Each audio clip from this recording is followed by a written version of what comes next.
Welcome back, everyone, to R2Kast number 75, second episode of 2023. It's exciting times. Obviously, new sponsor on board, as you've seen with A-Plan Rural. Also, the Scottish Farmer still supporting the podcast. Last week, we had Luke Ablett down on Daintree Farm, or Farmer Luke, who likes to sort of promote farming in schools and push that sort of narrative down in England. So a good story there. Next week, we have a nursery farmer, or like a farmer the word, a horticulturist, shall we say, a flower farmer, which is really fun. And I'm going to have no idea what I'm talking about, which you'll see soon enough. And hopefully, I'm filming this a wee bit in advance, but hopefully on Monday, we should have a group podcast ready to go as well, because there should be now a group podcast every second Monday alongside the Friday releases with individuals or sometimes two people. But today, we have got, I've been told not to say interesting because she's putting herself down hugely, but it's going to be a very interesting guest. And the reason it's going to be interesting is this person's seen most of the planet. In my head, a very large chunk of the planet. Rachel Stratton, or Rach Stratton, I should say. Would you like to say hello? Hi there. Just before we get started with another episode of the R2Kast, I would like to thank our primary sponsors, A-Plan Rural. A-Plan Rural are heavily involved on the social media scene in the ag space with 120,000 followers on Instagram. They use this following to host social media takeovers with farmers throughout the country to showcase their stories. They also post to their rural community blog with further stories about these people in the industry. On top of this, they like to support initiatives that are championing the British agricultural industry, such as myself. So thank you to A-Plan Rural for that. So very much looking forward to this one. You can't quite see in Rachel's background there because just the way the light is in the window, but the view out of there is amazing. I will put the photo up if you're listening on YouTube because I did take a wee screenshot, even though Rach doesn't know that. Unless she doesn't want me to, of course. What was I going to say? There was something really important to say. Yes, if you want to check out Rachel's story, she has an Instagram. Is it the Global Farmher? Yeah, it's new. It's called the Global Farmher. And I've also got a new website, which is very fresh. So maybe give it a month before people have a look. But it's in progress. We'll work on it. Well, I had a quick glance at it. It looks really good. I'm sure you've got a lot of stories to put on there, and you have been telling me a few over the last day. So I'm quite looking forward to this episode and sharing some of them with everyone. But could you tell us, when you were younger, it feels weird saying Rach when I don't know you that well. When you were younger, Rach, was farming always for you? Was that something you were always interested in? Well, interestingly enough, I grew up in a town, very central, in a block of houses. I'm detached, but still, it was a crescent. And my dad worked in an office, and it was, I would say, quite a normal towny upbringing. He works as a chartered surveyor and in site acquisition. So from his previous days, he went to the Rural Agricultural College and things like that. And he was a steward at the Royal Show, was at Stoneleigh. And he was for Charolais cows. And as he was walking the lines with me when I was a small child, he recognised some of the people he had worked with years prior. And I think it was a bit of glorified childcare. He kind of ditched them with me. And that happened to be Annie Perkins of Thistlefold Highlands. And my first winning rosette that I've got in storage, I've got a big box, was from 2003 Royal Show. So I would have been 4. And I like to say, if you've got a cute kid and a cute calf, you do well at the shows. Yes. So I've got loads of pictures helping other people, leading calves around. Don't know their names, can't recognise who they are, but I was just the token child for calf leading. And when you stop being cute, you start being useful. So I then was useful for a few years on the show circuit, and unfortunately the Royal shut down in 2009. And I went and did the 3 counties, and I was very thrilled to come back from Italy this summer and go and help Annie at the Royal Welsh, where she got breed champion cow and calf. So all her hard work was amazing to be part of it, of course, and to see it finally come through after all these years of helping her, that was amazing.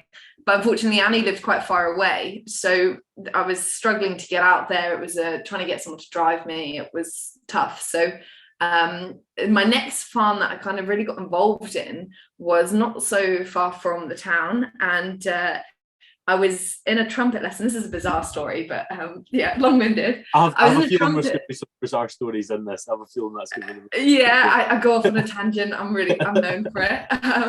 But I went in to have a trumpet lesson. I was playing the trumpet growing up, and I said to the teacher, I'm sorry, I'm not going to be in next week, so don't worry about a lesson. And he was, oh, why's that? And I said, oh, I've got the week off school to go to the Three Counties show. I'm showing Highland cows. And he was an excellent teacher. His name's Dylan, and he plays in gigs. He's awesome. And anyway, he was like, oh, my partner's got a farm.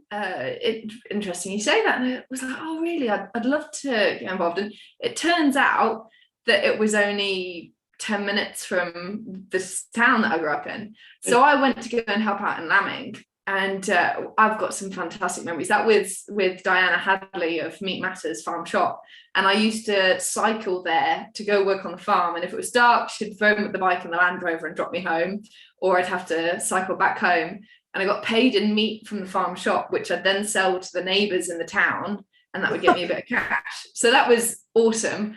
And Di's someone that I go back and see often enough too. And that's really what got me into it. And Di taught me so much about sheep and cows. It was a dairy farm converted into sheep. And through her, I went to market, the abattoir, and met other people that then gave me work when I was a bit more older and youthful, you could say. So that's really how I got started. And then I started going overseas and doing other bits and bobs. But it's completely, a lot of people, obviously there's a bit of a shame in the farming culture to be a townie. So I'll keep it on the down low. Don't normally tell people that story. It's funny you say other bits and bobs. I mean, for those of you listening, we'll get into those other bits and bobs. There was a lot of bits and bobs that you've done around the farming wise, which we will get into. Do you think that's the case about there being a shame around being a townie, or do you think that's just a bit of crack we have, or do you really think that is the case? Well, it's hard. I'm known, and I know that it's something I need to work on. Is that I constantly find that I need to prove myself to people when I meet them, whether it's through work or female or farming or whatever it is. And it's a bit of a contrast because I still have a lot of townie friends, so to say, and farming can be a bit of a shame to be involved in that. And over the years, I've kind of culled out certain friendship groups, to say, but it's interesting how other communities would treat the other. Like in the townie aspect, you are kind of looked down upon. Oh, you're a farm, you're just covered in shit all day. And then in the farming side, it's like, oh, these townies know nothing. And it's really hard to bridge the divide. And I think that's really what I'm enjoying with this blog and connecting with people, is actually trying to explain that there's bits of both in all of us, and connecting the two, and also educating those, because it's very easy, especially with this whole vegan movement and hunt saboteurs as well. I like to say that a little knowledge is dangerous, and it basically means when people only know a little, not the full story, then it's easy to make assumptions, and then that's where you get this anti-movement and frustrations evolve. And vice versa with farming. These farmers that slate townies all the time, I'll make a bit of crack about it. Like you say, it's easy to, but I think if we try to take the time to educate, so as you say, other people going into schools, social media, these guys are fantastic, and just spreading the message of we are people, and we actually have a shower sometimes. We're not always covered in shit, and things like that. So it's finding a balance. And I think there's always going to be that sort of two sides, isn't there? But I think it's like you said, like that little knowledge is dangerous. It's a really good saying, actually, because we sort of, from our side, think vegans are just shouting loud and whatever. And the truth is, it's a very small percentage of them that shout louder. And I've said this many a time in front of a lot of farmers and been shot down quite notably, but it is the case. There's people on our side that do the exact same thing.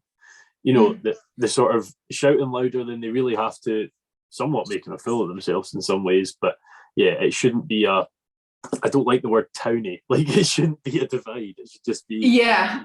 And I guess it's one of those things that you grow up with.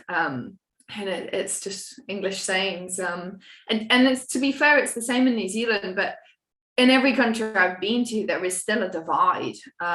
Especially even in Europe, it's like, oh, agriculture. The most we do in agriculture is buy it from the shop. And it's a very ignorant mindset to have.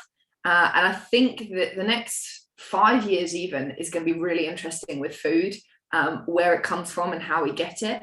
It seems like wherever you go, the government is against you when it comes to producing food to feed the nation. And unfortunately, the way governments tend to be is they like to react rather than act in advance.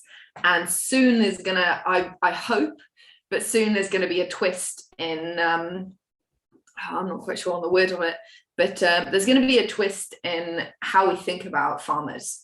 I really hope, because there just needs to be, there's such a lack of respect, but mainly a lack of understanding, and not just the UK, everywhere. So it'll be interesting. Do you think COVID did a lot for that? Because I think COVID painted farmers in a really positive light. Yes and no. Despite COVID, we still had a lot of food imports.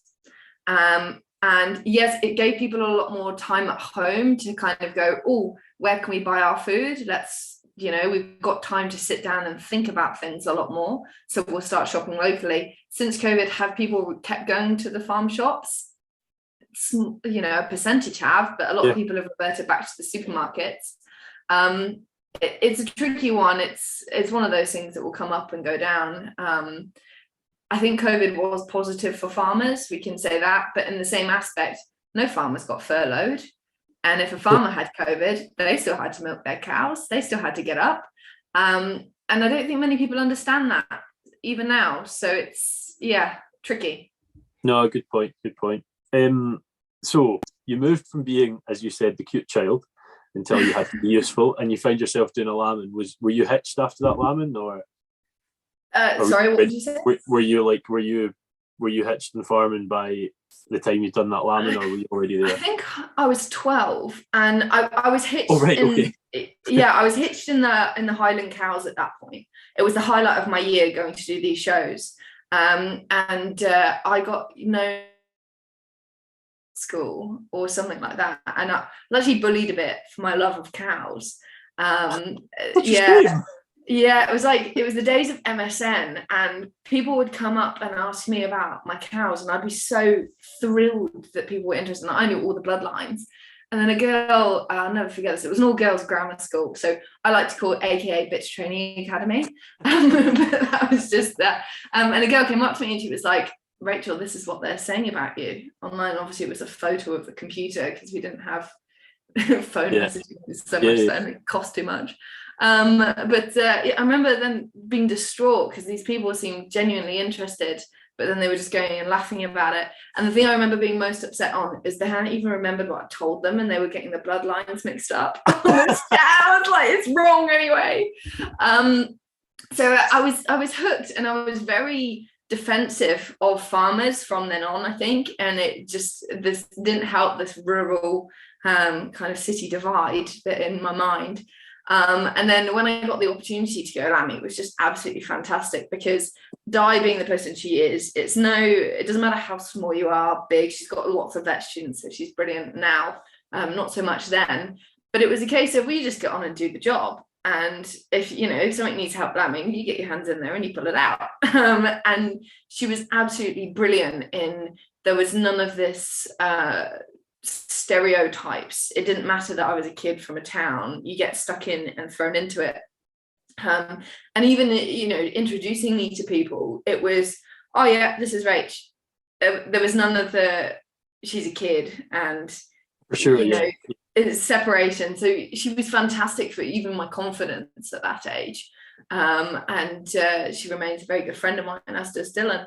So that kind of got me hooked. And then I started doing a bit more casual work as I got a bit older, catching the bus to places from the town, doing lambings, helping people with drenching.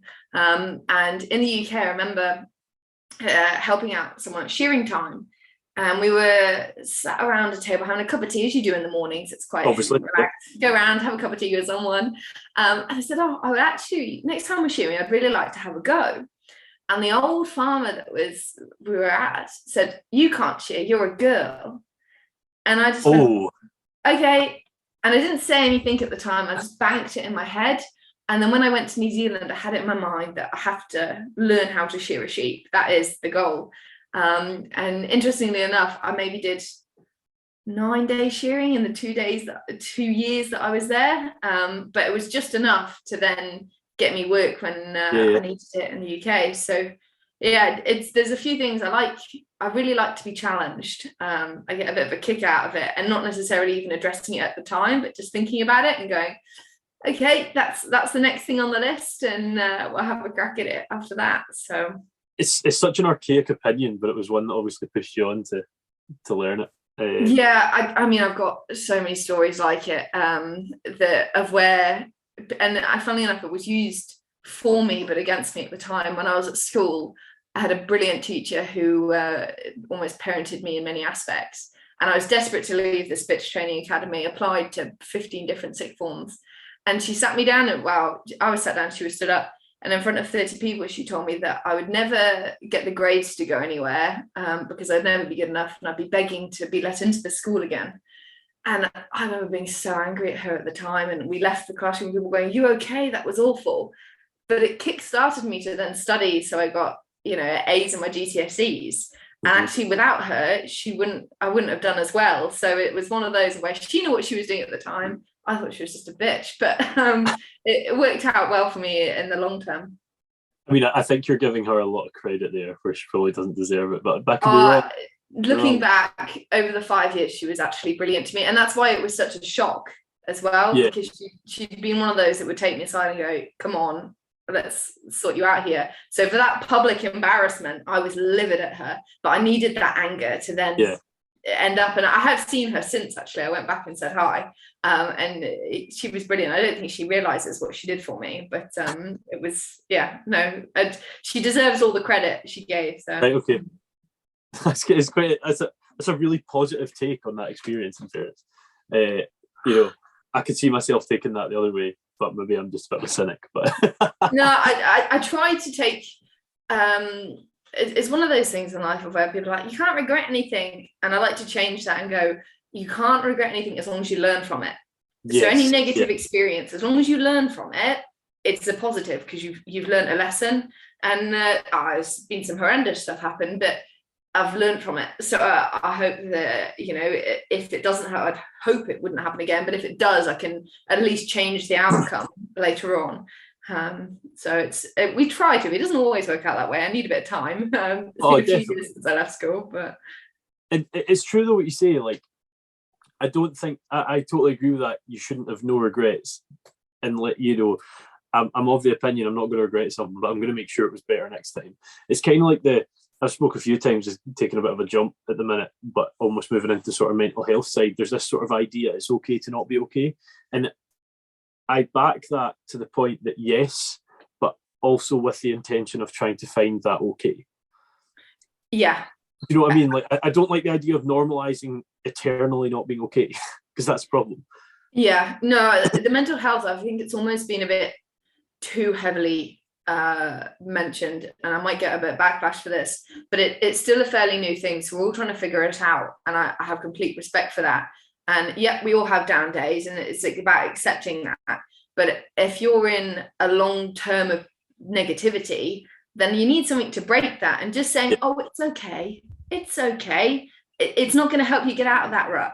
And for me personally, whenever I've been down negative spirals, I need a sharp intervention, normally myself, to go, snap out of it, wake up. Do you want this to be a life or not? And that's where I kind of struggle with it. And it's also I'll talk to people if they're struggling and reach out. Definitely friends can contact me. But if you want to give me a call to bitch about the neighbor who's pissed you off again because he flashed you on the road or something like that, it's like, actually your negativity is bringing me down. And we don't need that. So it's a catch-22 again, it's a balancing act. You've got to be nice but firm. Tough love. It's such an unexpected example of the neighbour. Well, I've got to be careful what I say, because if I use some examples, they'll know I'm talking about them. One of those. But you said you might get backlash. I completely agree with everything you said there. Completely. We can't normalise that idea. But it was kind of another example to explain something. A few minutes ago, Rach, you mentioned about this sort of, well, not a few minutes, you spoke about it a bit, the sort of, not urban-rural divide, but kind of, that sort of farmy, not farmy divide. And I'm just going to mention the listeners and yourself, if you're a reader, of which I am not, I must say.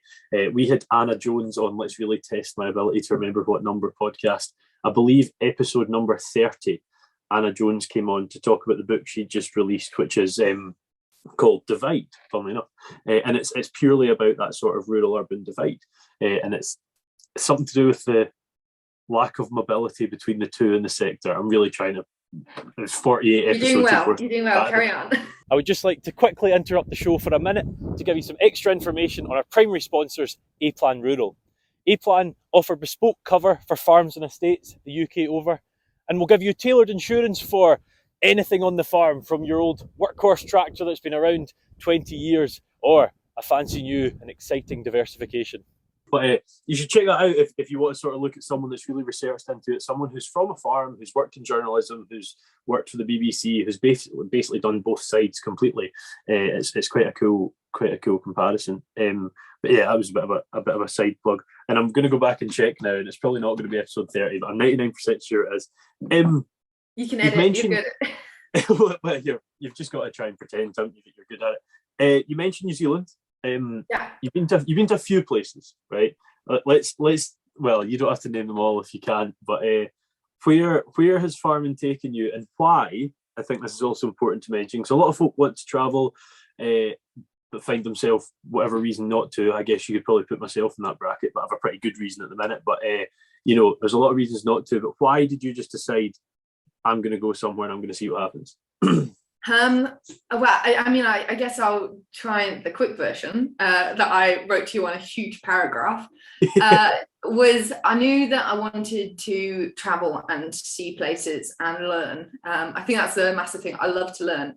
And the day of my last A-level was a physics exam, and I left the exam hall, I think it was about 12 o'clock, drove back, I got my dad to give me a lift to Heathrow, and I got all my ticket to Cyprus, where I was just working on boats out there. Nothing to do with farming, unfortunately, but it was that step out of the UK. And I think what I would recommend to anyone who's never left before is that I then flew back for my exam results and to see people for, I think it was 2 or 3 days in August, and then flew back out there. And I remember I think it was a month and a half, 2 months before I flew back, thinking everything's going to have changed. Everyone's going to be completely different.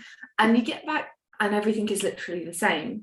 And people told me this and I didn't believe them. So it's something you have to experience yourself, go overseas, get a taste of it for a few months. Don't try and stretch yourself, come back. And then it's really like, it just normalizes everything and everything just carries on. Because I was thinking to myself, like, oh, someone's going to not remember that I told them that cow was lame on her front left foot and she's going to get this. And, you create all these stories in your mind and you come back and everything's fine. People are fine. And they'll be like, yeah, I miss you.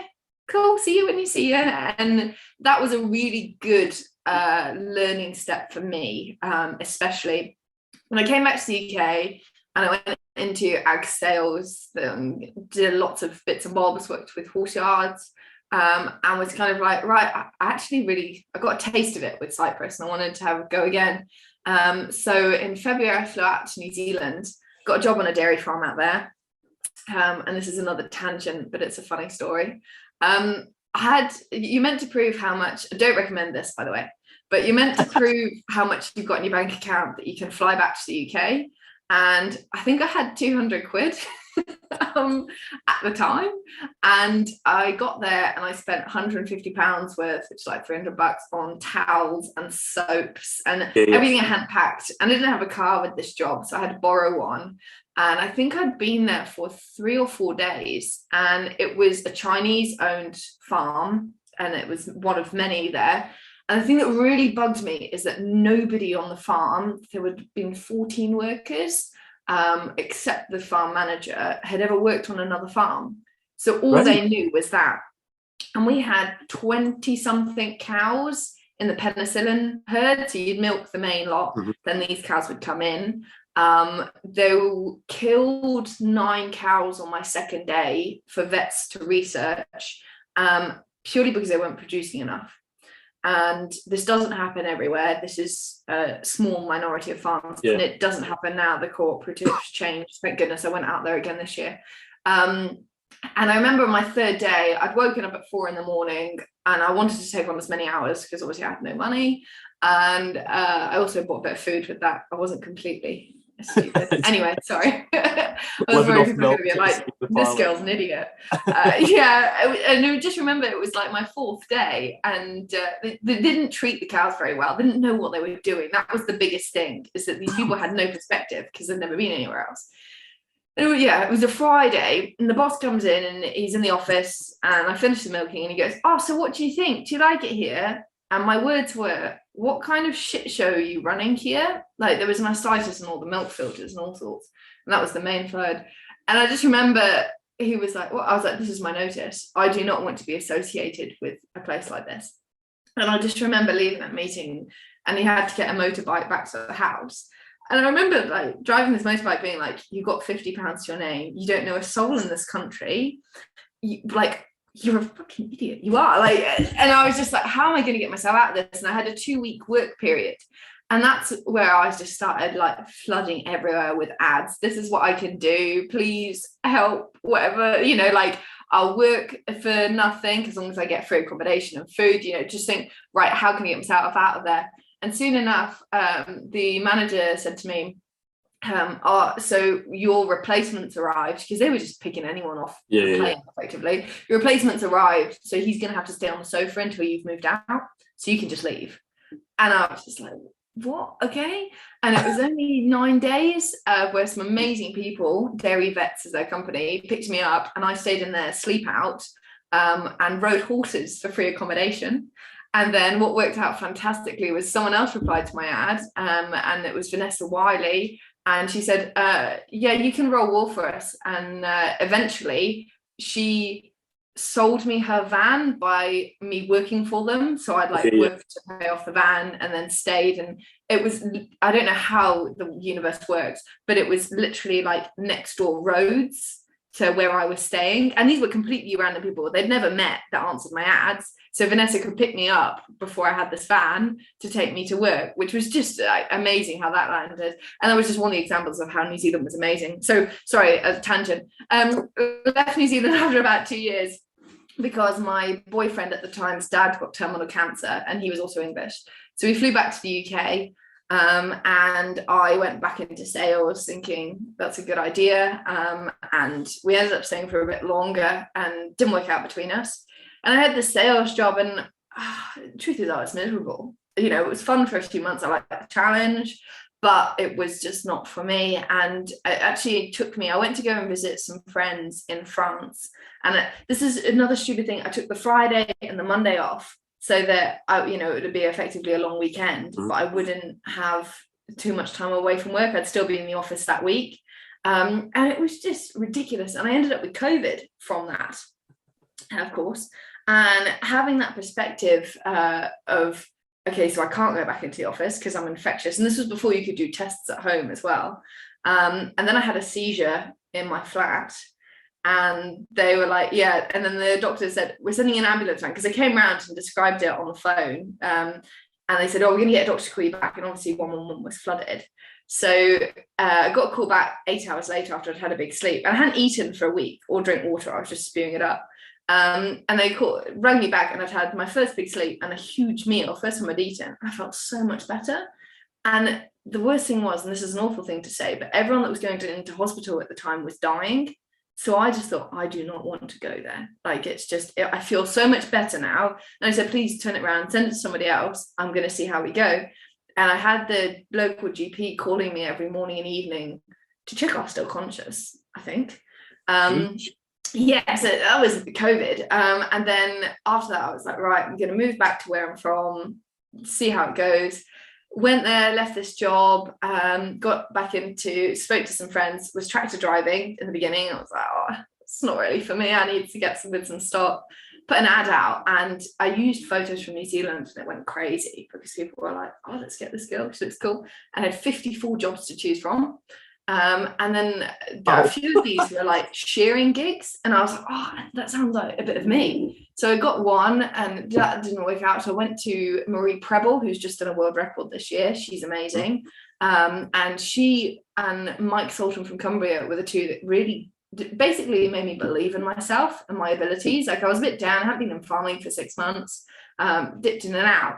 And they were like, no, you can shear, like, go and get a stand. You're good enough to be a learner, you work hard. And that's when I got a stand in Warwickshire. And then after that, I went up to Sean's, and I was doing, I think my best was like 150 that season. And then after Sean's, I went to Norway for the first time to work in a slaughterhouse shearing dead sheep, which is different. Tell us about that. It was... I knew what I was going to. Mike, who I'd worked with at Marie's, had been out there before, so he kind of like prepped me for what was coming.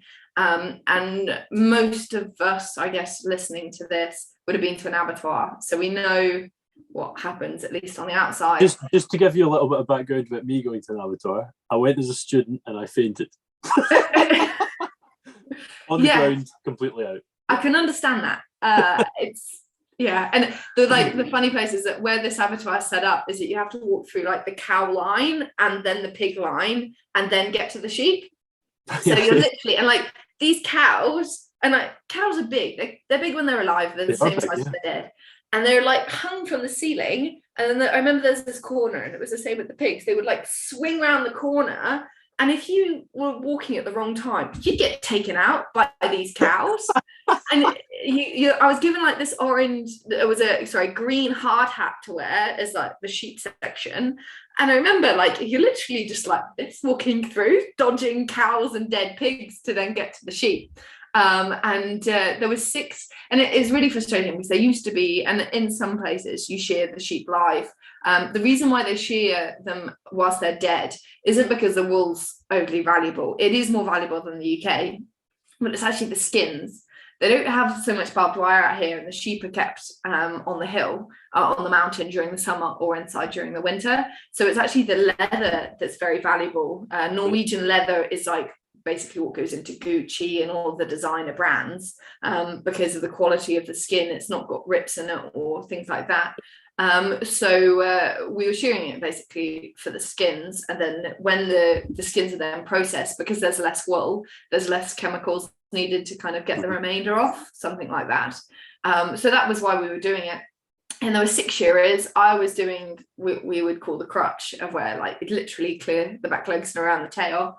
And we got up to doing about 2,000 times a day, which is mind numbing. It was physically, it was fine. It was, you got an achy arm for the first week and then you got strong.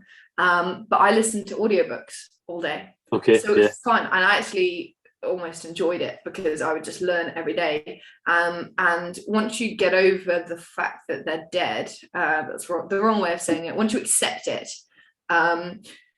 it's a tricky one because people go, oh, how can you do that? You see them when they're alive, you give birth. You don't give birth. Whoops, wrong. You assist in the birth.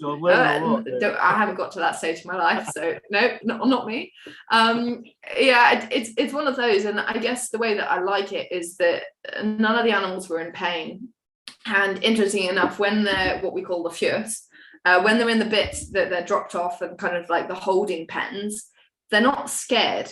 They're quite relaxed. They're sleeping. They have a bit of food, and they kind of walk around like it's nothing normal. And then the section for the killing bit, it's very respectful. And then it's a pretty instant thing. And then I guess I stopped looking at it like a live animal, because it isn't. And then it becomes something that we've got to process for people to eat.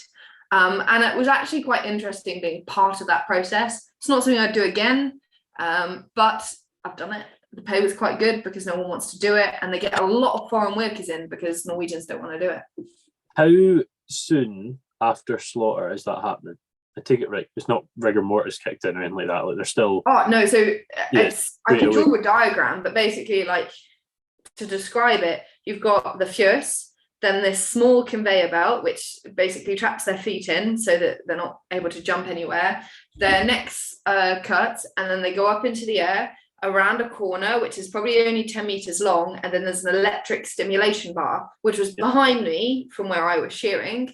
And that is basically when an animal dies, if anyone has seen it, they're dead, but the last bit of adrenaline is pumped through their system, so they'll kick out a bit, and sometimes they'll make noise. And this electric stimulation finishes that, by putting electricity through the body, and then it's normally completely still when it comes round, and we're in a big kind of straight line, and there's 6 shearers, 3 one side, 3 the other. And I think it was someone did the belly, I did the crutch, then someone did the front leg, other front leg, someone did the back, and then we had like a cleanup person at the end, so we could manage with 5. And I can understand anyone listening to this is going to be like, how could you talk about it so casually? But I did do it for 3 months, and I've been lucky enough to tell all my friends about it, because they're like, what was it like?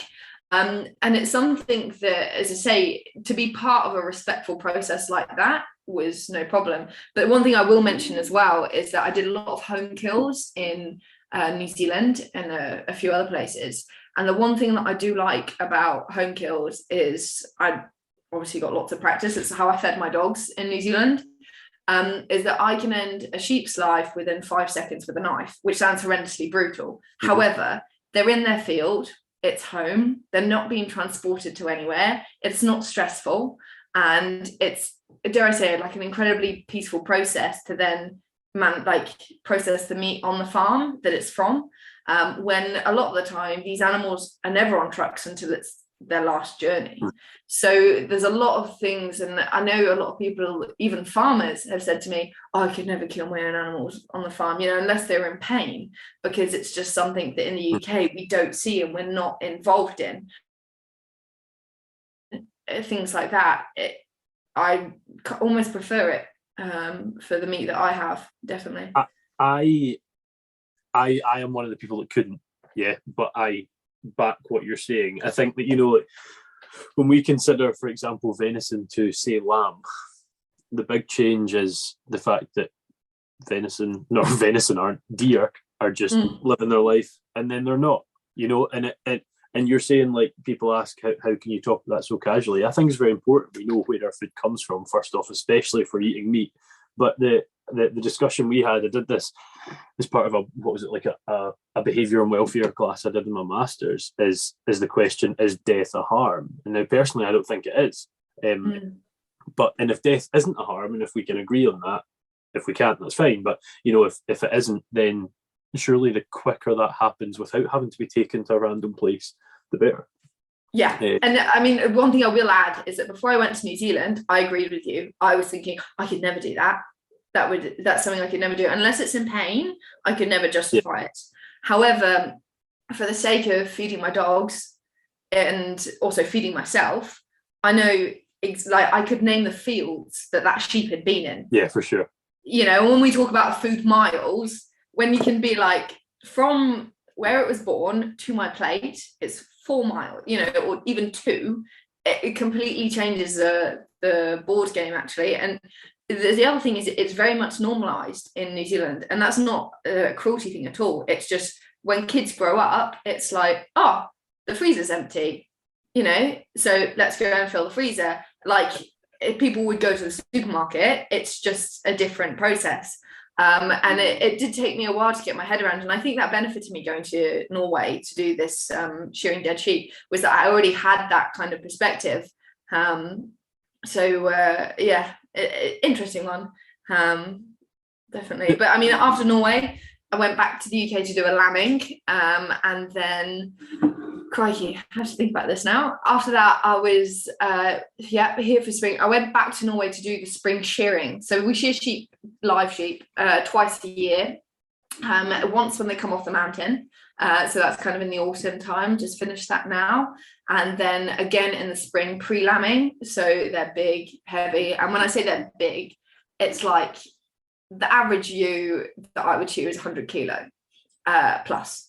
And then when you add in a belly full of lambs, and it's not uncommon for them to have 3 or 4 out here, that's not quite normal, but nearby, it becomes difficult, but you get through it. And it's very sticky because they've been inside for 6 months at this point. So shearing in Norway is tough. Yeah. Is there not any issues with the whole sort of shearing near lambing time? It's not overly near. I'd say it's between 6 weeks, usually. Yeah. And the way that I would is that if some of them go crazy, which they do, it doesn't matter how you're handling them. Some sheep just will kick and go wild. Is that I'll just let them go, let them have 10 minutes, a breather, shear a few more in the meantime, and then go and shear again.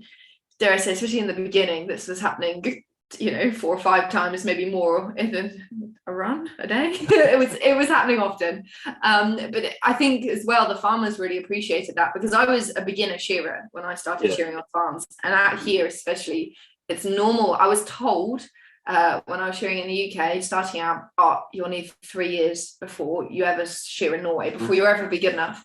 Funnily enough, I haven't been shearing for 3 years, so here I am still. But no, that first year, I felt almost like it was a privilege. They're going to let me shear their sheep. This is amazing. And therefore, everything else was heightened. I could only shear to my ability, but I made sure to be super friendly, super thoughtful for the animal and the farmer, and really making an effort so that they wouldn't be like, she was slow, but I mean, the feedback that the others got was that she was slow, but she's a really nice girl. So that then meant that I got the stand for the following year, and then ended up getting a really good one in the autumn, and then the spring, and so sorry, this is divulging as I'm good at. Did the spring in Norway, came back, and this is when I do small flocks in the UK. So I put an advert out, and there's a lot of people in the UK with pet flocks, and they really struggle to find a shearer. So I was going around with some battery shears, shearing flocks of between 1 sheep, and I did a few hundreds, but those were small and far between, and that was so much fun, because the best thing about shearing small flocks is there's no time pressure, because really it's a handful of sheep. But it's also for advice. I would get so many people asking me, and how would you do this, and how would you do that? And they're just genuinely interested about how they can better the life of their sheep.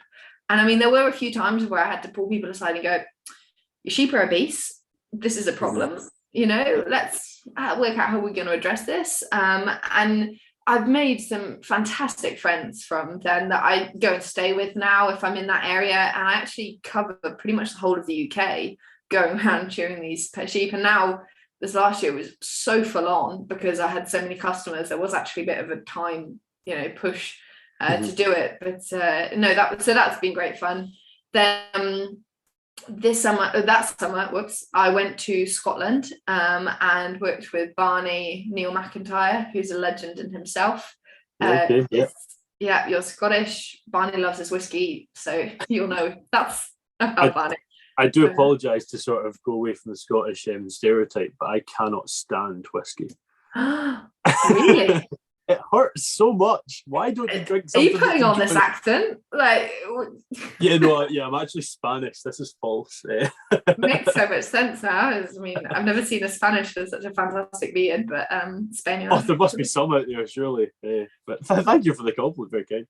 To find them. But stereotypes aside, Neil Barney is a fantastic shearer in his own right. He's travelled the world shearing, and he taught me so much. And he also, funnily enough, where I'm living now, Barney used to have his shearing run in Norway, so we know a lot of the same farmers, and it's fantastic because they'll tell me stories about Barney and all sorts, and he's got a reputation of his own. So it's you could speak to him and see some stories, but I think he'd get into a lot of trouble, not only with the police but with some husbands, no doubt. Oh right, okay, got you. Those kind of stories. After Barney, I went up and saw Sean again in Orkney, and then was like, that was really when I thought, let's go overseas. And I drove out and sheared in Germany first. Just quickly before we go to Europe, Rach, could you tell us about Sean? A lot of folk like Sean, obviously. Yeah, so Sean he's referred to often Sean the Viking. Now with his girlfriend Emma. I met Sean before he'd met Emma. I was working up there a season, and he was absolutely fantastic, and he taught me a lot about shearing. But he took me to, I think it was 7 or 8 of the islands around mainland Orkney shearing sheep. And I worked it out, I think, one day, and it would have cost about £3,000 to do a holiday of everywhere that I'd been, but I was paid to do it shearing sheep. And since I've gone back up there, there's a guy, Donald and Harvey on the Isle of Hoy, which is one of the islands out there, have Shetland sheep. We go shearing for them. Both of them took me to Rice a Little, which is a teeny island in between mainland and Hoy, and it's got some sheep of Donald's on, and they're feral Shetlands, absolutely feral. And to get them in, the first year it was Donald, Harvey, myself, and my dog Jane, and I'm pretty sure we all cried. It was, threatening to rain most of the day, and we were trying to get these sheep in. And bearing in mind, these sheep only see humans once or twice a year. Sure, yeah. So they will just scatter like Shetland sheep do, feral. And Donald had to go swimming in the water, and there were seals everywhere to put hurdles in, because as the tide goes out, the sheep will just run along the beach. Yeah. So Rice a Little pretty much broke us. Harvey was on two-wheeler as well, and you could just hear this Scottish scream as he revved the motorbike trying to get these sheep to run, and they just wouldn't. So this year we went out, and we actually had Welsh Sandy Wilson from Mayo Boluses. She was coming out, but poor girl, she'd come out to a site visit, Harvey, for cattle boluses, and he went, we'll give you a taste of Orkney, and you can come to Rice a Little with us. And my boyfriend was also visiting us for the day, and we had Donald's brother, Lachlan, with us too. So we had a team, and we were ready for hell. And luckily, it was a beautiful day. Sun was shining, and most of the sheep ran the right way. So we ended up just having a laugh about it and joking about how awful it was the previous year. So thanks to Sean, he put me in touch with that small flock job, and everyone was happy. But I think it was a baptism of fire for poor Sandy, who's used to sales calls. What do you call that? Character building? Is that what that is? Or character building? It was one of the two. It was a day that I'll never forget. So to top it off, the first year, sorry, I forgot. We got the sheep into the shearing pen, and as I say, it was threatening to rain the whole day. And I had my portable shearing stand with me and a generator, and it started raining, and like lightning started on Hoy.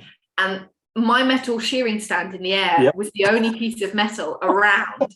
And I was like, the lightning's pretty far away, boys. Like, we'll keep on going. And I was like, finish these sheep. But they got quite close. And we were all kind of looking at each other like, I don't want to say it, but someone needs to. So we eventually packed down and went back and finished it the next day. Because we thought, is Rice a Little worth our lives? It's taken our souls. And that was the first year. So the second year was much better this summer. Big thanks to Sean for introducing me to Orkney and everything up there. He's fantastic, and him and Emma are doing awesome. He showed me their new farm. So hats off to them. Obviously stars of This Farming Life this year. They've done phenomenally well. Watched at all. I haven't either, and I remember his mum saying to me, "You've not watched an episode," and I'm really quite bad at it. Normally watch TV, especially when I'm working on the road, and I was like, "No, sorry," and I went and sat down to watch one, but it was of other people, and I was having to skip and find a bit that was the people I knew. I think they're in the last series. It's funny. I mean, I must have had probably double figures of folk that have been on it now, and every time I'm like, "So tell us about it," and they're like, "What did you think?" And I'm like, "I don't know."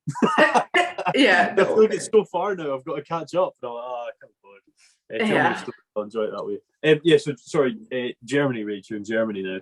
Yeah, so I went shearing in East Germany, which I say demographically, I've received a bit of backlash from Instagram saying you can't call it East Germany anymore, but it is East Germany. And the one thing I will say about that, though, is that when you're in East Germany, because there is still a divide. When people say, "Oh, I'm going on holiday to Germany," they're going to West Germany. The land, I think, is 4 times dearer in the west than it is on the east for farmers, especially. This is getting better, even though it's been 30, 40 years since the Cold War. It's crazy, but the land they haven't been able to afford fertilizer, so it's just not as fertile. Like things like that, it's crazy. And there's so much more farms in the east because it's just not so populated. And there is a Tesla factory going in, so it's money is going there, but it's just a very slow process. And the reason why I mention that isn't to discredit anyone, but it's actually the farms that I go to in East Germany are proud to be East German farmers. And not only are we a successful German farmer, but we're a successful East German farmer, which I think I really admire them for, because, they kind of got adversity. And one of them actually told me it was only 10 years ago that their cousins in the East used to bring them oranges as a joke, because you couldn't buy oranges in East Germany for many years. So things like that you just think, wow, I've grown up being able to eat oranges my whole life. But it's different for them. So that was quite fascinating. And that was kind of my first taste of going to farms that didn't speak any English. So it was, and I'm trying my best at languages, but I'm not the best. But we found a way to get by, and I've met lots of strange people that I kind of think to myself, like, what's going on here? But as long as you share the sheep, they're happy, and you get on with the job at the end of the day. And that took me after that I went and had my first taste in Italy, and I was there for my birthday in September, only a few weeks the first time. And sheared some sheep which hadn't seen rain in 4 months and were so unbelievably sandy. It was like my handpiece would go through and it would just be like, and you'd need to change a cutter halfway through and all sorts. Like it was, as I hear a lot of like Scottish people complaining about shearing sheep that live near the coast, and I'm just like, well, you've never experienced Italy. So. And I mean, similarly in Germany, some of the sheep there aren't shorn for 2 or 3 years. It's when they can get a shearer. So it's and I mean, welfare wise, this is just a thing to touch on, is that New Zealand gets a lot of backlash in terms of welfare. And a Kiwi himself, he's a world record holder shearer. I was at his place a few months ago, and he said to me, the people that complain about New Zealand welfare are people that have never been to New Zealand themselves. And it is so true, unbelievably true. Because as I say about home kills, people here would go, well, that's barbaric. But as I've explained, when, it's in its paddock with its friends, it's a completely peaceful process. So that's an interesting thing. And when it comes to Germany and Italy, the vets are so expensive out there, they don't call them. Just ever, Well, they do, but very rarely, normally for vaccinations and worming. And this differs from everyone. That's a wrong way for me to say it. A lot of people, some do, some for don't. Sure. And a lot of people don't vaccinate or worm. I've sheared sheep that have got 3 working legs and some pretty horrendous stuff. And people are going, why can't you call anyone about this? This is horrendous. Why would you do that? But it's their culture. And I think this is a massive thing. I know British people that have gone and worked in Europe and overseas, and they've left after a few weeks or days because I just couldn't handle it. It was how they were treating the animals was horrible.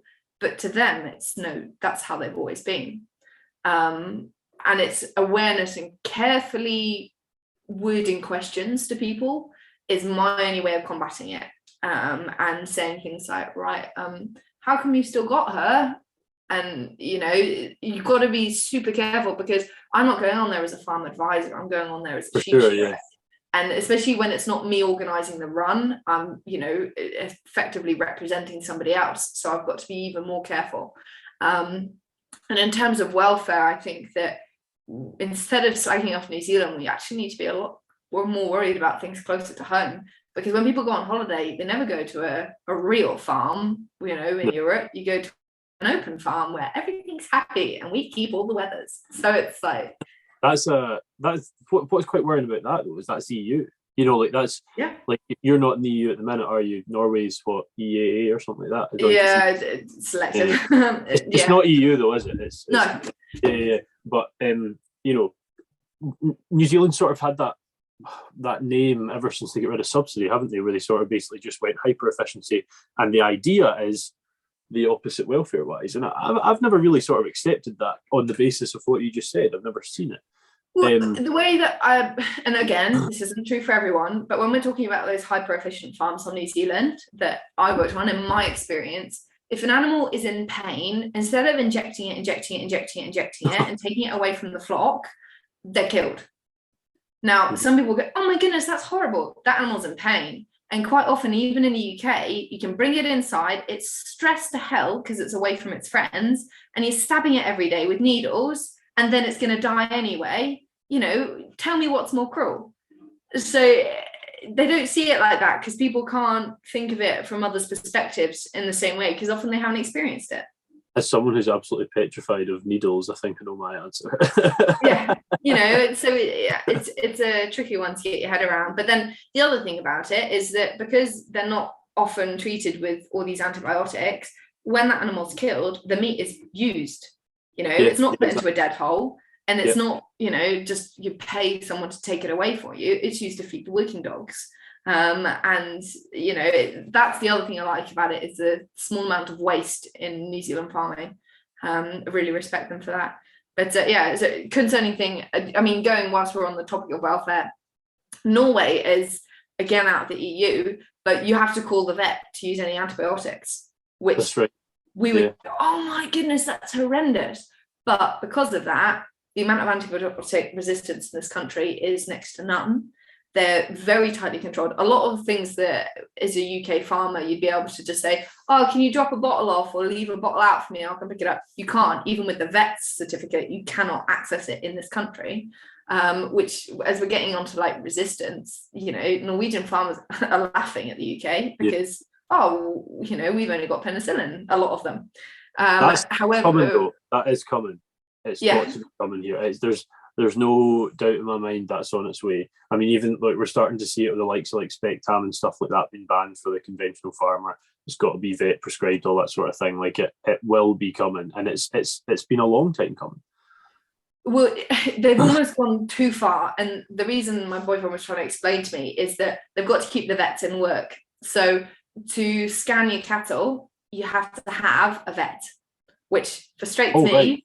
Yeah, okay. Things like that. Okay. If you have a cow that goes down with milk fever, she needs calcium as soon as she can. Yeah. So you like, I've administered that to animals all over the world. And I was saying, I saw a cow down here, it was last year, and I said, oh, where is your, you know, like your treatment? Let's give it to her. And he was going, oh no, we have to call the vet. Now, that's not antibiotics. That's just irons, but you can't give it to the vet. And he was trying to explain to me, well, if we didn't call the vet as often as we do, we wouldn't have as many vets, so that when we need the vets, they're not going to be there. When in the UK, a lot of it is you can be like a vet tech and TV test and things like that. So interesting, because there's a lot of problems in veterinary, you know, mental health and things like that. So is that going to come to? I don't think it can. I don't think there's too many farms in the UK. But another thing to mention is that a lot of farmers over here will have cows, 20 milk cows. Is quite common. How many was that? Sorry, you froze for a 20. second. 20, right? Okay. Yeah. You know, 20 animals and a full-time job alongside. It's quite uncommon to have a full-time living off a single farm. That's a point, actually. When I think Norway, I just think sheep. But is that wrong? Is that wrong? Or I would say there are a handful of farms that will have hundreds of sheep, but even then there'll be nowhere, you know, in Scotland you can get quite a lot of hill farms that will have a few thousand sheep. That's unheard of, because you have to keep them inside for so many months of the year. You've got to have the space to, and it's not just like building a barn, which is a cover, it's an insulated shed. I mean, this week it was -28. So they've got to be, you know, warm, and otherwise they'll freeze, quite literally. You know, it's funny you say negative 28 there, just quickly, Rach. You'd said this to me yesterday, and I posted like on R2K, like, just a hint for someone I'm filming with tomorrow, it was -28 yesterday. And I got a message saying, are you filming at Lapland for a Christmas special? And I was like, almost, actually. Yeah, I'm closer than you are now, I suppose. It's when you open your front door and you feel the liquid on your eyes start to freeze, so you have to blink. That's when I don't like it. And my dog, bless her, she's from New Zealand, she's a heading dog, and she's got so many coats and even like snow boots, because I worry about her in this cold, but she's fine. She's, it's all insulated. But yeah, it is too cold. And the thing I struggle with is, luckily where I am in Norway, we get at least an hour of sunlight. That's the minimum. But when you go into the north, even now, they won't see the sun until the spring. And then when lambing happens, they call it midnight sun, and they get sun 24 hours a day. So I have to take vitamin D. I remember the first time I was feeling really ill, and I was in the pub with some friends, and I was going, I don't know what's wrong with me. This isn't right. And one of them was like, here, take these. And I was a bit like, oh, okay, these little white pills. And I took a few, and I felt fantastic. And I was like, like, was it just vitamin D? It was such a shock to the system how much more energetic I felt. But I think Norwegians are born into it. It doesn't affect them so much. But definitely for me, I missed having a bit of sunlight on my face every day. It's quite surreal that, I mean, let's even speak UK, even the sort of not extreme days in the winter aren't really that far away from the autumn and the spring. And then the summer's just acceptably warmer. It's not really different the whole way through. You see a notable change, but barely. But the difference you guys see is like from one extreme to the next in a few months. I mean, like, I've been here for a full summer, because I've been working overseas, but it gets up to 30, I think, for a few days. And I think it's been minus 40 here in the past. That's a swing of 70 degrees. That's insane. It's interesting because he's got a diesel heater for the tractor and a gearbox heater, and like all cars are fitted with diesel heaters. They just manage it so much better. And it's so funny because we were watching the news in the UK, and it got to like -1, and people were smashing into each other. The motorways are blocked off, the countries are like, oh my god, it's a huge crisis. And we're sat in -20 like, yeah, cool. And when people are like, the gritters are useless, what's the grit doing? And here they just don't grit, they just scrape the roads when it gets that cold. So you get snow scrapers, but they're prepared for it. So it's different cultures in different ways, I suppose. But it is funny when people are like, and it's like this that noise on TikTok of the violin when everyone's like, oh my goodness, it's -6 today, and I just like send them back -20, and I'm like, yeah, carry on. No sympathy here. It's quite funny. I do quite a lot of like night walking, like just because it's when I get time. And my beard froze solid last week, and that was -7, I think it was. Ooh. So yeah, I mean, it was like 10k. So I was out for it, just about 2 hours. But it was like misty, so beard was getting wet, and like I was trying not to touch it to see just how hard it would go, and like to about here down up was frozen solid. So it'd be pretty cool to see it be like in -20. I mean, it was only -15, so of course tropical the other night, and it'd been so cold I hadn't really like gone out much with my dog. I love to walk in the mountains, and I was just like, I've got to get out and I've got to do something because I'm getting. I'll put on my running shoes and I'll just go for a jog, and when I get too cold I'll turn around. And actually running in -15 is fantastic training because I couldn't stop for fear of freezing. Like it was, I had to keep going, and in the end I ran 10k, which is the most that I've ever ran, like especially here. So I was like, this is fantastic. And as soon as it gets to -20, I'm like, no, too cold. But that was a bit of it. But then I remember getting back, and my like muscles, they hadn't frozen, but when you get muscle coldness, I was so stiff. I was like shouted at my boyfriend. I was like, you had to take my shoes off because I just physically couldn't do laces. That was a bit of a stupid thing, but fun. So it's -15. It's basically bikini weather at that stage. Like, I mean, it's exactly. Go and get a suntan and my hour of sunlight per day. Make the most. No, if we were to wait for another hour, would that be going dark? Yeah. It's starting to now. So I'm not sure if you can see if I was to do that. It's just like take a while. And so the sun where we are is a valley. So there's the mountain up there that I go and walk with my dog. Then you've got a river in the bottom, and then up the other side. And the sun where we are will just like flop over for about an hour, and it's now going down on the other side. So that's it for today. I kind of wish you'd said, I always feel bad for taking your we've done this podcast over the only daylight you have. Well, when you said, you know, would you like to come on, I was so excited. But then when you said the time, I was like, damn it, I'm not going to be able to have my big mountain walk. Well, I wanted to show you the view. It was all about that.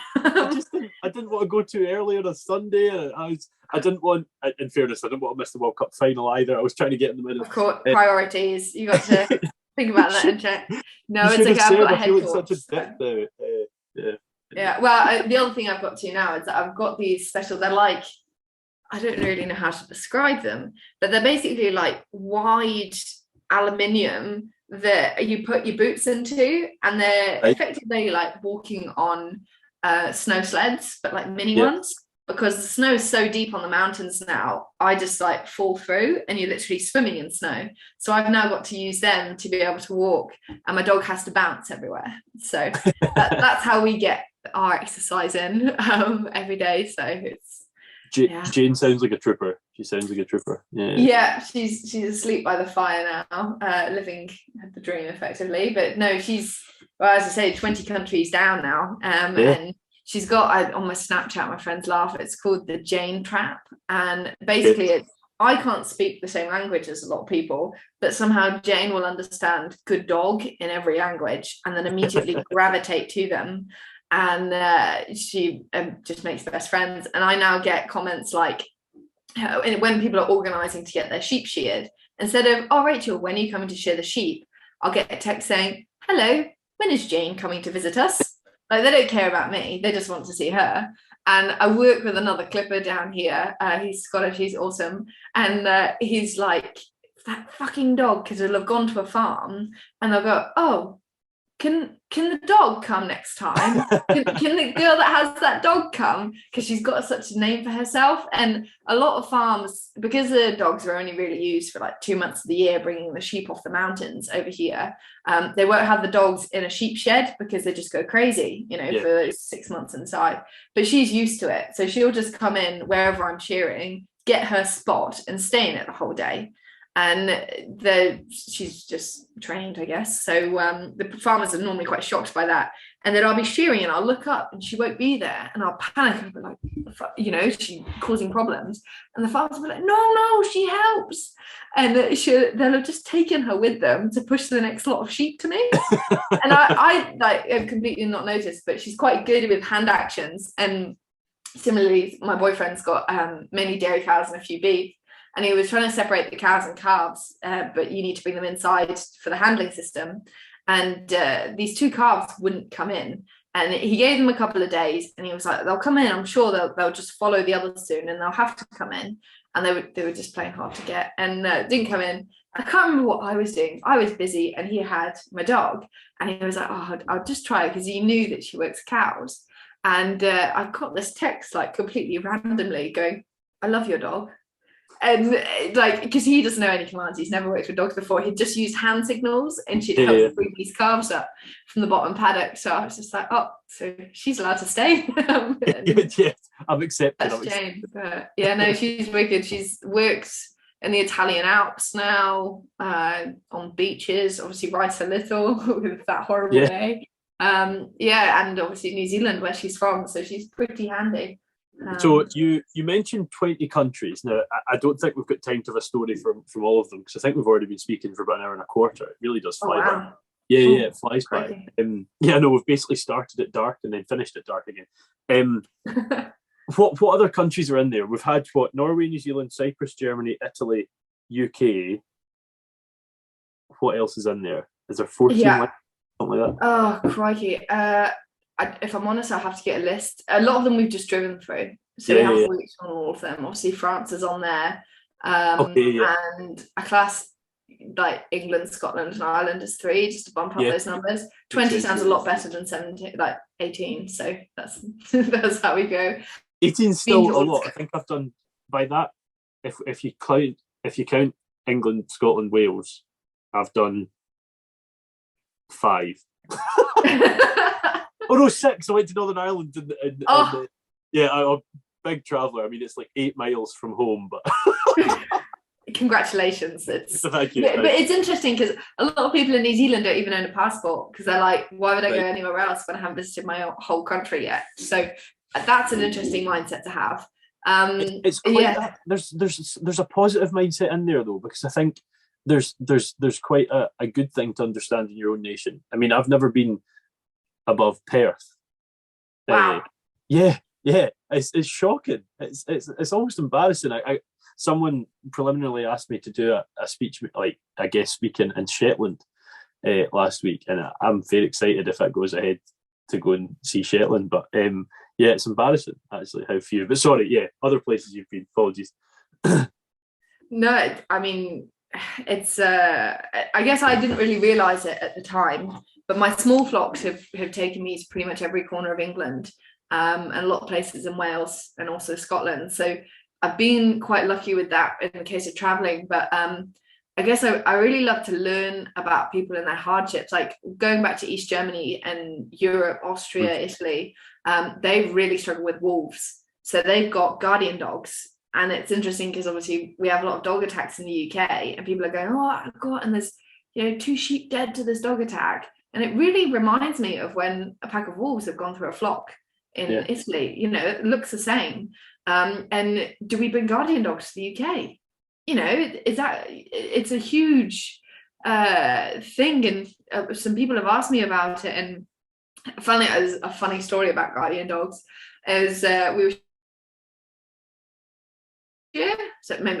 September, and we'd finished shooting. It was dark, and we'd done several sites that day, and we just heard this psh, and we're like, oh my goodness, what was that? It's no idea. And one of the guardian dogs had bitten into a red marker can of sheep spray, and it was covered, like from here downwards, covered in red. And I took a picture of it and was like, oh, I'll get a few laughs out of this, and put it on my Snapchat and was like, just killed a wolf. Average day in Germany happened right in front of me. And I got so many people being like, oh my God, is everyone okay? Like, and completely panicking. And I was like, oh no, it's just a marker. Like, it was completely normal. So that was funny this year. But no, it's a really big problem. And I actually got interviewed by a lady involved in the Italian government, actually, last time I was there, asking me about my opinion on wolves and different countries and the problems it causes, because it's similar in Norway. A lot of farmers get sheep eaten by lynx and wolverine, and even brown bears are now becoming more common. And in Sweden, there's hardly any sheep now because governments have said to farmers, we're paying you so much in subsidies is the wrong word, but in allowances, because your sheep are getting eaten every year, that we're just going to give you this big lump sum, which could be up to 200,000, by the way, and as long as you stop farming now. And that's now starting to happen in Norway. That's happening in Ireland as well, for different reasons. I've heard about that, but this is just predators. It's actually really scary because you've got a lot of people that are going, save the wolf, save the wolf. But all it's going to take is for a wolf to kill a person, which will be the next thing that happens. I can guarantee it. And then it'll be, oh, we need to cull these wolves, And there's a guy in the next valley, Vågå, and he shot a bear. And like, there's a special wildlife police called S&O. And you'd think that he killed, there was a school shooting. The amount of police that were there. They autopsied the bear to check the direction the bullet holes were in, to make sure that he'd killed it in defense rather than killing a bear because it's on, it's attacking his sheep. In Germany, it's every bullet that's sold has a number on it, and that number goes to your name, address, and farm, or any hunters too. And they've all got GPS trackers on. And if one of these wolves stops with the tracker, then the police will go, obviously take the bullet out, see the number. And I think it's 50 years if you kill a wolf, but only 20 years if you kill a person. That's in jail. insane. Yeah. There's a military section, like we would have the Royal Marines. There's a section in Norway and pretty much most other countries for wolf protection. And it's like you've got a cocaine drug den. They will just smash the whole house down to find you because you've killed a single wolf. That's mental. And like, it's kind of scary because, I mean, wolves are part of the discussion, such as beavers and such, like what I bring back to Scotland as well. Like, I mean, it's But it's like they say, oh, we want to bring wolves back to control the deer population, but a sheep doesn't run as fast as a deer. So what do you think the wolf's going to go for? And they just don't think like that. It's a real concern. And I mean, of course, you've got reindeer here, and the Sami people are the ones that own the reindeer in Norway, and they're like reindeer herders. And I hope I don't get into any trouble, but the Sami kill wolves, but there's a bit of a hush hush about that. But they do that to manage, because that's how they farm their reindeer, is that they can't have their stock constantly killed. And the sheep farmers aren't allowed to do that. It's required though, isn't it? Like it's one of those ones, like you say. It's a top tier predator. It's going to go out of control soon. Yeah, enough. Of course it will. And like you say, it's going to kill a kid, or it's going to kill a person. And then are folk going to still stick by what it is, or does it need to kill? And this is going to be a horrible thing to say, but does it need to kill someone who's making these decisions, someone near them, before something starts to change? And that's a horrible prospect and a horrible thing to mention, but it's unfortunately, it's so hard to shout loud enough for the government to listen. You know, it's got to be almost personal for them for it to become important. And I say that stereotyping, but I also say it with facts, because farmers are the ones producing food for the nation, yet they're still accepting bills for us to import all this other food. Yeah. And, you know, the price, it's just not going to continue. Pigs this year, how many pig farmers do you know that are going, we can't breed anymore because we make £3 an animal that's cost us £50, you know, to produce. So it's, this is why I really hope there's going to be this reverse in not only attitude, but in payments and appreciation. And as I said before we started, here is such a historical valley for farming.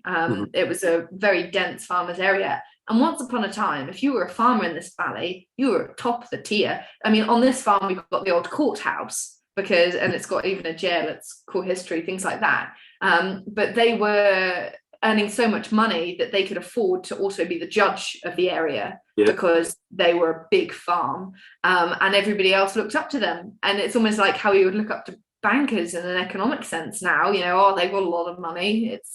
It's one of those. So it's going to be an interesting few years, definitely. Will be. I hope you've kicked your feet up and got comfy and enjoying another fantastic episode of the R2Kast with another really interesting guest.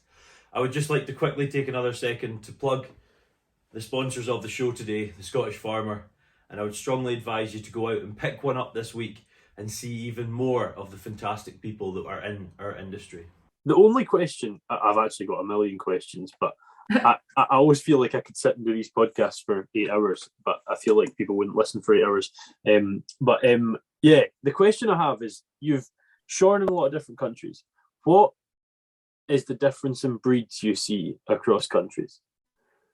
Oh, huge. There are similarities though. Like, you can normally look at a sheep and kind of determine its origins. Yes. Dare I say, like, there'll be some breeds, like say a white-faced sheep, you can be like, oh, they've all come from the same ancestor. And similarly, like Scottish sheep and Norwegian sheep can be quite similar in many ways. Interestingly enough, you can't import any live sheep into Norway. They're very strict on imports as well as antibiotics, only semen and embryos. And they've just started bringing blackies in. I've got a friend on the West Coast that's got a few blackies now.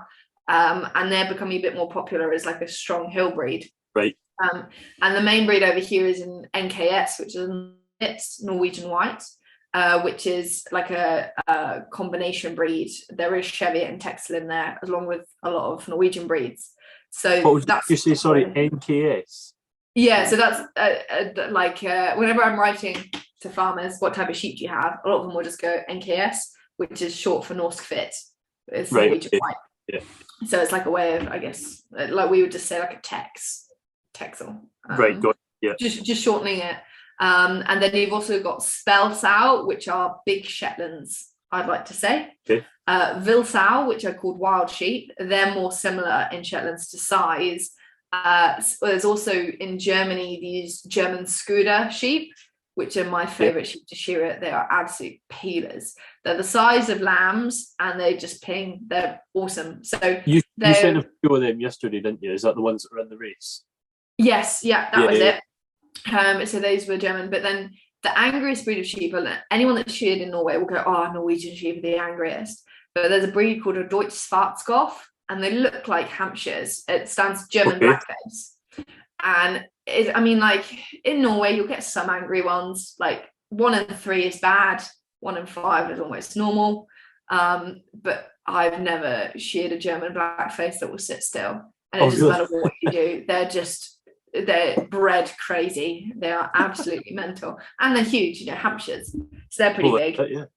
And in Germany, they have really big ears. A lot of the breeds. She had a lot of milk sheep there. Most of Italian sheep are milk sheep, and then Bergamascas have huge ears, and that's for really heat control. They don't drink that much as sheep, really. They'll graze really dry land, and I guess it's for heat control. So.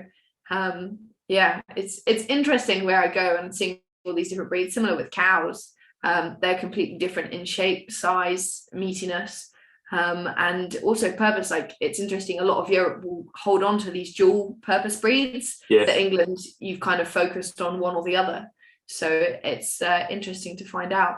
But I guess that's really what the whole travel appeals to me, is I learned so much from so many different people, and everyone's got a different opinion, and different methods. And dare I say, like, I learn how not to do things a whole lot more than I learn how to do things. But it makes it a lot more rounded knowledge when approaching things.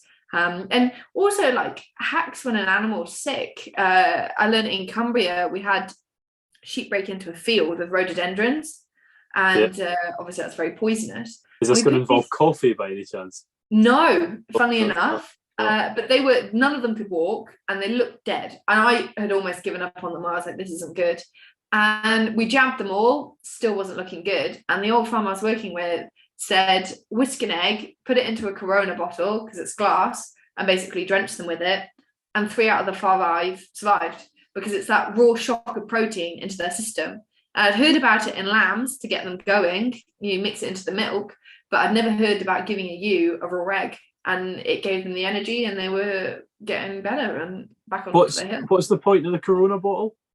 Because it's glass, they can't chew on it when you drench them. Oh, you mean to drench them with that, right? Okay, got you. Yeah, so you put the raw egg in it, and basically, like, there's a gap in the sheep's mouth where they don't have teeth. Yeah. So you pop the bottle in there, and then you can tip it up. But if you use a plastic one, they'll chew it, it'll break, and they'll get covered in egg and dew. Oh, got you. And with drench guns, you have to clean the drench guns. It's a pain. So, I said no. I was just trying to work out. I mean, usually there's a Corona bottle lying around. It's got a nice long spout, so it's handy. That I do like those little hacks. They're quite fun. Yeah. That's a good one. That's a really good one. We see a really bad one. A mate of mine, unfortunately, his whole Highlander flock got into some roadies, and it was like a notable amount, like 40, 50 type thing. Oh no. And, the thing, it was coffee. 3 things: coffee, something, and something. I'd have to find that book again, but that's a good one to know. Whisk the egg, good one to know. Mm-hmm. And you said you love sort of traveling and learning. You can tell, like you're what, 24? Is that right? Yeah. Yeah, and you've got such a diverse knowledge of sheep and cattle. It's quite impressive. It's very kind. I mean, no, it's as true. As I say, it doesn't always work to plan. I sent you a few other stories of where I've had a few mishaps along the way. I guess the listeners will probably like to hear about a few of them, but go for that one you said yesterday. That is a belter if you want to. No, so I was driving from East Germany up to Norway, and I think it was a 28-hour drive in total, 28, 29. So it's a long drive, and I'm well practiced at these drives. I know my limits, and I know how to keep going and when to stop. And I managed to get to Denmark. I'd sheared the whole day as well, which hadn't helped. And I stopped at a petrol station for a shower. And that's the other thing about Europe. Fantastic for showers at petrol stations. Costs about £1, and you get a lovely shower. So anyway, I stopped there, carried on driving, and funnily enough, I got stopped by the cops. And probably shouldn't say this. They were exporting cops in Germany, and I was fine. I had nothing in the back. It was just me and my dog, and she's fully papered and everything else. And anyway, though, they pulled us over. I saw the blue lights and I thought, oh shit, what can it be? You know, oh, sorry, I'm not meant to swear on this. Oops. Anyway, oh, that's good. Well, they pulled up and the windows down, and she was on the passenger seat in this transit van, and she kind of climbed over because they were like, oh, dog, hund, and was stroking her. And I was like, oh yeah, just driving to Norway to shear sheep. Like, and then I had to show them a video of me shearing sheep because no one really believes it. For those that can't see, I'm quite a small girl, so it's just, yeah, people are like, what? So I showed the video and they were like, oh, and then they were stroking my dog for probably about 10 minutes, you know, and we were just saying, I was like, oh yeah, she's 6 and she's from New Zealand and she's been to 20 countries now and she loves Germany. Germany's great because all the farmers feed her bratwurst and things like that. So they were laughing, and then I was like, do you want to see in the back? Like, nothing to hide. And they're like, oh no, it's okay, you have such a lovely dog. So she's great. And we carried on driving, and that kind of put me on a high. And I got to Denmark and I was like, oh, I could really do with a nap. Like, I'm getting a bit sleepy now. So I thought I'll pull over at the next services. And the service stations are great there because they have like services for the shops, but then they also have a lot of rest stops along the way that will just have toilet blocks in, and then a huge car park. And I went and I pulled into the next one along, and it was standard, normal. It was dark. And I parked quite away from the toilet block because I thought I don't want to, you know, be interrupted by lights or other people. So I'll park here. And I walked along, and there were some people outside, which is a bit odd, and like at the picnic area. Normally it's empty, but I was like, oh, whatever. And I went to the disabled toilet because it was the nearest one to where I was walking. And I was sat on the toilet, as you do. And the door, like, you know, when you hear that metal, it was like in horror movies, completely silent, and then someone's trying to get in the door. I was thinking to myself, oh no, like, why is someone there's not going to be a disabled person that needs a pee at 2 a.m, you know, like, this is, and there's 3 other disabled toilets. Why have they chosen this one that's clearly locked? And I thought to myself, like, oh no, like, and then this is when this kind of sensible head goes on, and I'm like, right, you can't hesitate. This is action mode on. And I was like, right, I've got to get out there, and I've got to look strong. So I had a hoodie. I finished, washed my hands, put my hood up, and I was like, right, I've got to look like a man. So I was like walking wider, kind of like with my shoulders too.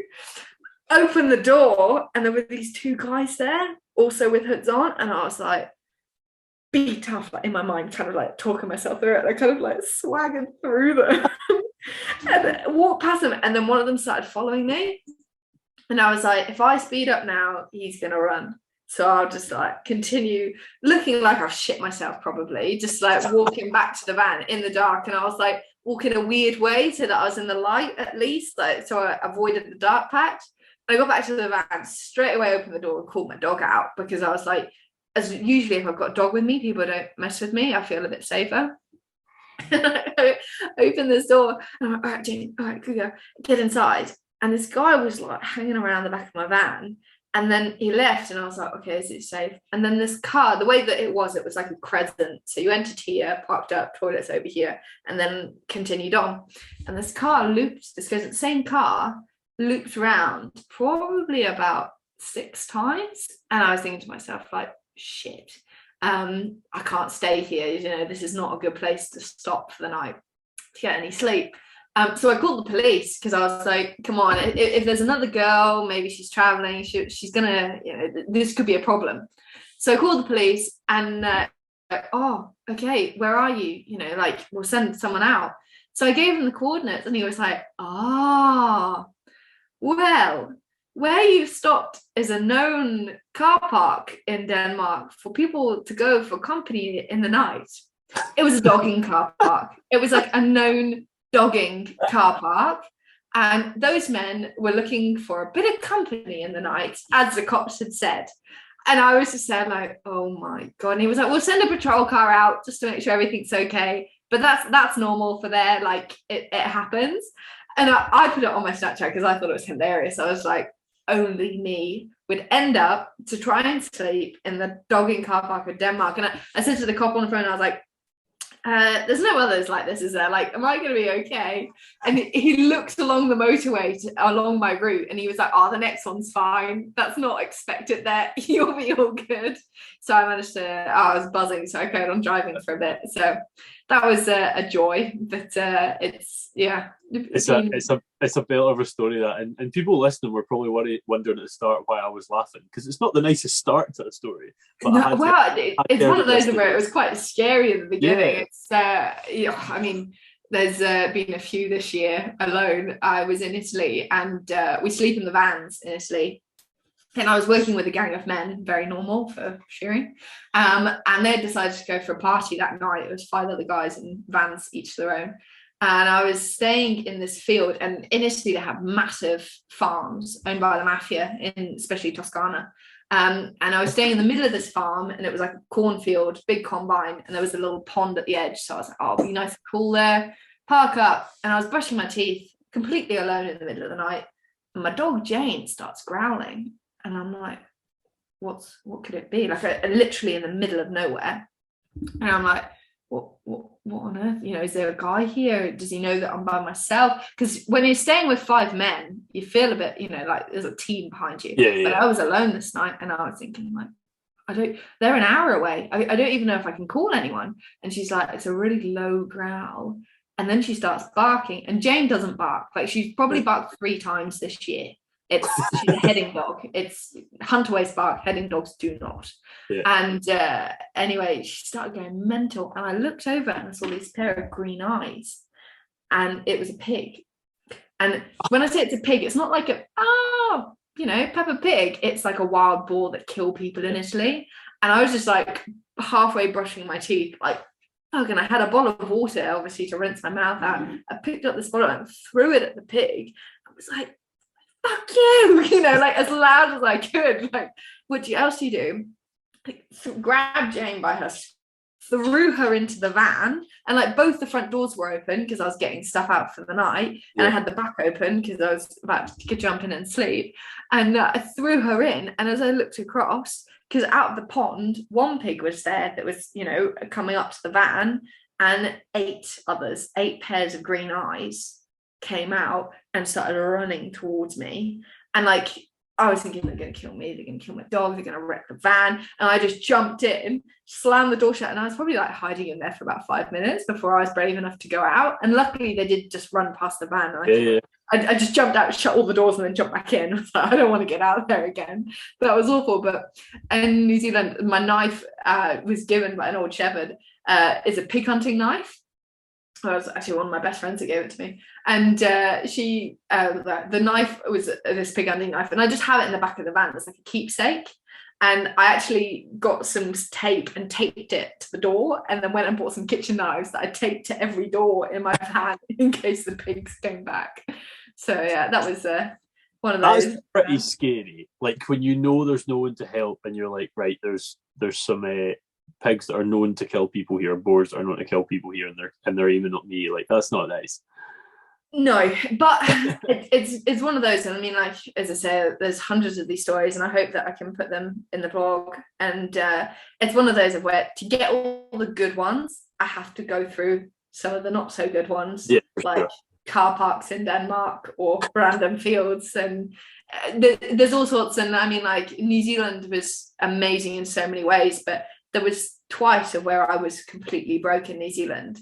And I just put a list of all the companies in the area that had the word agriculture on their website. And I called every single one of them, you know, just saying, this is what I can do for work, blah, blah, blah, blah, blah. And took 3 of them on as full-time jobs, because I was like, one of them will have to pay me first, and then I can get, you know, a bit of money for the next bit.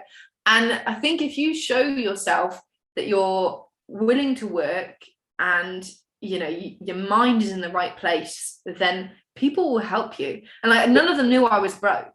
But because I was like, look, I want to do this, and this is what I can offer your company, and blah, blah, blah, blah, blah. I got offered plenty of positions part-time, but I needed the full-time ones.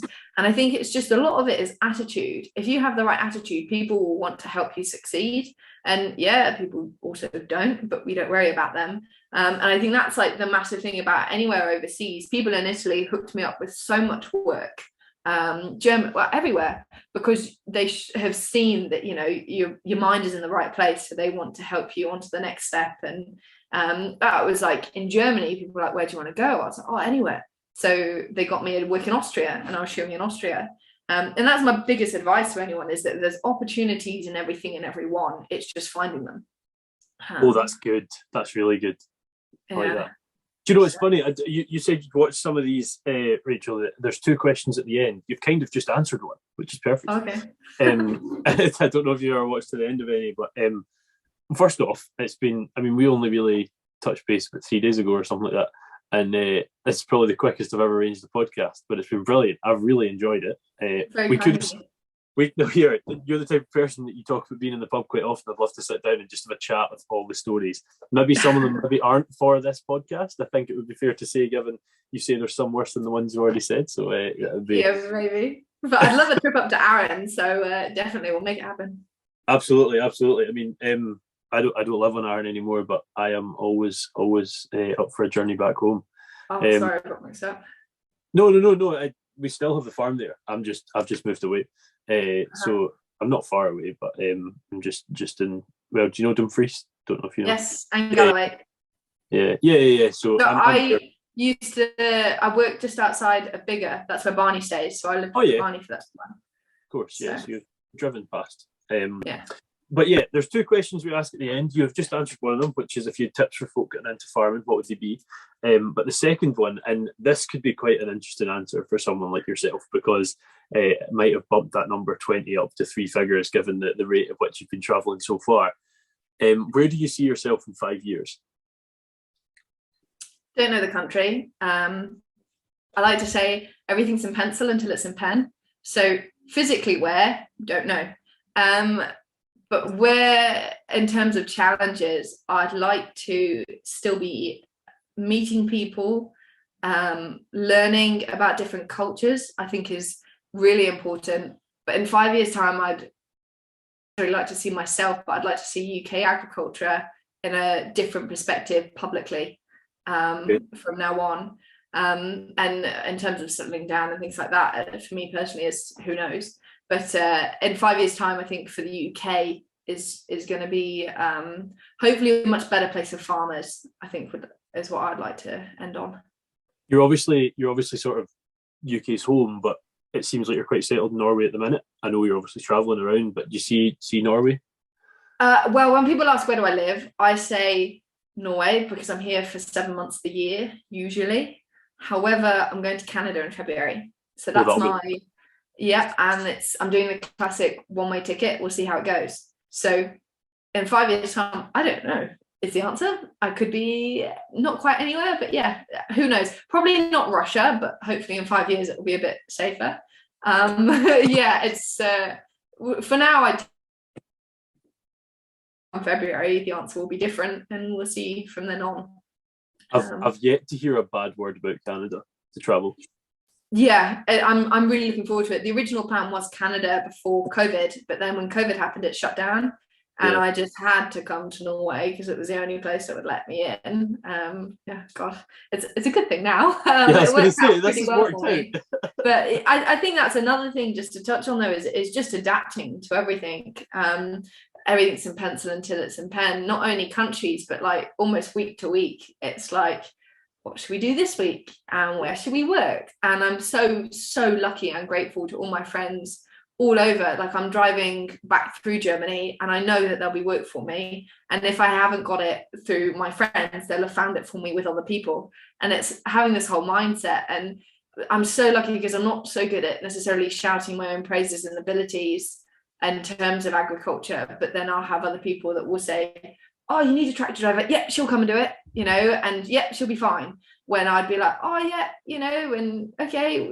And I maybe would hold back a bit on certain aspects. So I'm incredibly lucky to know the people that I do. And yeah, all kudos to them, because I wouldn't be where I am literally and mentally without them. So yeah, thank you to that.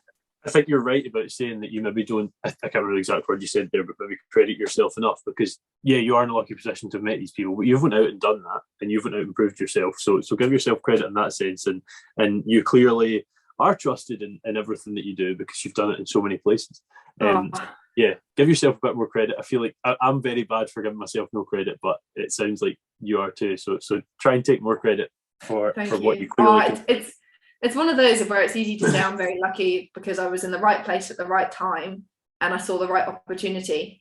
But to see that opportunity is about mindset, and it's something that I can't teach as such. I can advise, but to be able to go, oh, you know, maybe that person knows or sometimes you don't even think that. You're just having a chat with someone like yourself now, and an opportunity will come up and they'll remember you from something you said and get in touch with you through that. So it's, yeah, mindset is a lot of it, and I'm not perfect. Definitely don't get it right all the time, but we can always just do our best. Yeah, who has you a very refreshing, happy-go-lucky outlook. So it's nice. It's nice to see, and it's been great to chat for probably what is an hour and a half now, well over an hour and a half. It's been great fun. I fair enjoyed it. I love where. You better get back to the World Cup. No, here I've got hours. Just want. Sorry, you put a lot in this. Honestly, what you said. Cut it out. Edit it out. It'll be fine. Yeah, it's been really good to sort of break down the story, and I'm sure this is the type of person that we could have spent, as I say, 5 or 6 hours talking to, and we'd still be sitting having a chat then. But I hope you've also enjoyed listening, guys. I hope it's been another interesting story, as I know it has been. Next week, as I said, we had Ben Cross. Now, I'm not going to say his Instagram name because I'll try. It's a type of flower, from what I understand. I think it's Alstomeria, Ben. But Mum, if you're listening, I've probably butchered it. I'm sorry. Ben, if you're listening, I've probably butchered it. I'm sorry. But as I said, we'll be speaking to him about flowers. I keep saying flower farming. It's wrong. Flower growing, let's say, in case I'm wrong. So yeah, as I said, I'll be very much out of my depth. Not a clue what Ben's talking about. At least today, I knew what a blackie was, so that was fun. But Rachel, thank you very much. I hope you've enjoyed yourself. Yeah, massively. Thanks so much for having me on. Good, and we'll keep in touch. And if you want to follow Rachel's story, it's the Global Farmher on Instagram. And what's the name of the blog? Is it the same name? Yeah, same name on Facebook, website, everything. Yeah, so check out the Global Farmher to follow her million journeys around the country and maybe some of the fun ones that we didn't manage to get into today. And we'll see you next week for R2Kast number 76. See you later on. I hope you've enjoyed another excellent episode of the R2Kast. I just want to take this moment to quickly thank our primary sponsors once more, A-Plan Rural. If you follow A-Plan on social media, you'll see the work they're doing to really promote British farming and back our industry. It's been a pleasure working alongside A-Plan Rural so far, and long may it continue. The values of A-Plan Rural runs perfectly in line with the whole mantra of rural to kitchen, and I'm glad to have them on board. Check them out on Instagram at A-Plan Rural and on Facebook at A-Plan Rural Insurance. See you for the next podcast.